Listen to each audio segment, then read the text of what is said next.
খবর 24 সাথে আপনাকে স্বাগত। নতুন নতুন খবর জানার জন্য আমাদের চ্যানেলে চোখ রাখুন। নমস্কার, খবর 24 আপনাদের স্বাগত।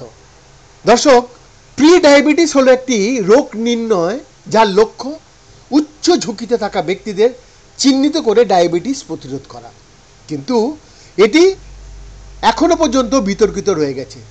যদিও কেউ কেউ যুক্তি দেন যে এটি অপ্রয়োজনীয় চাপ এবং কম ঝুঁকিপূর্ণ ব্যক্তিদের জন্য খরচের দিকে নিয়ে যায়।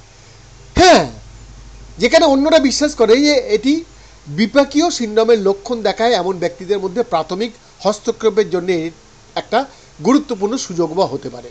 একজন এপিডিমিওলজিস্ট এবং স্বাস্থ্যসেবা গবেষক যুক্তি দেন যে প্রি ডায়াবেটিস অতিরিক্ত নির্ণয় করা হয় টাইপ 2 ডায়াবেটিস হওয়ার ঝুঁকি কম এমন রোগীদের জন্য। একটি প্রি ডায়াবেটিস নির্ণয়ে ভালোর চেয়ে বেশি ক্ষতির কারণ হতে পারে। তারা অযথা কষ্ট অনুভব করতে পারেন, অপ্রয়োজনীয় পরামর্শ এবং পরীক্ষা করতে হতে পারে এবং অতিরিক্ত স্বাস্থ্যসেবা খরচ হতে পারে। এটা বোঝানো যেতে পারে যে ভুলভাবে যে প্রি ডায়াবেটিস অনিবার্যভাবে ডায়াবেটিসে পরিণত হবে।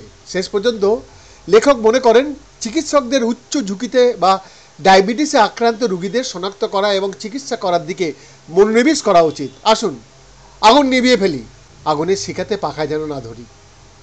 বিপরীতভাবে একজন পারিবারিক চিকিৎসক যুক্তি দেন যে একটি প্রি ডায়াবেটিস নির্ণয় প্রাথমিক যত্নে হস্তক্ষেপের জন্য একটি গুরুত্বপূর্ণ পর্যায়ের প্রতিনিধিত্ব করে।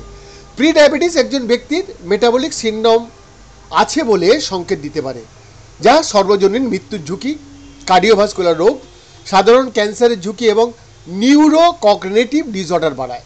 এখানে একটি বিস্তৃত স্বাস্থ্য মূল্যায়ন প্রদান করতে এবং রোগীদের উদ্বেগ এড়াতে চিকিৎসকদের একটি একক বায়োমার্কারের উপর বেশি নির্ভর করা উচিত নয়। তিনি প্রি ডায়াবেটিস নির্ণয় এবং পরিচালনার জটিলতাগুলি চিত্রিত করার জন্য 3টি অনুমানমূলক কেস স্টাডি উপস্থাপন করেন। তিনি উপসংহারে বলেন, প্রাথমিক লক্ষণগুলি শনাক্ত করে এবং রোগীর স্বাস্থ্যের একটি সামগ্রিক দৃষ্টিভঙ্গি গ্রহণ করে পারিবারিক চিকিৎসকেরা প্রি ডায়াবেটিস এবং বিপাকীয় সিন্ড্রোমের সাথে যুক্ত দীর্ঘমেয়াদী ঝুঁকি প্রতিরোধে এবং শেষ পর্যন্ত রোগীর ফলাফল এবং জীবনের মান উন্নত করতে একটি গুরুত্বপূর্ণ ভূমিকা পালন করে। আমরা এখন জানি যে টাইপ 2 ডায়াবেটিস একটি প্রতিরোধযোগ্য রোগ। কে বেশি ঝুঁকিতে রয়েছে এবং প্রতিরোধমূলক হস্তক্ষেপের জন্য কে একজন ভালো প্রার্থী হবে তা নিয়ে মতবিরোধ কিন্তু রয়েছে।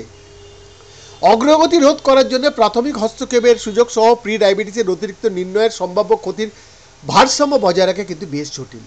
রোগীকেন্দ্রিক কাউন্সিলিং এবং রোগীর পছন্দগুলির এই আলোচনাগুলিতে গুরুত্বপূর্ণ। বৈদ্যনাথ দাসের রিপোর্ট, খবর 24/7।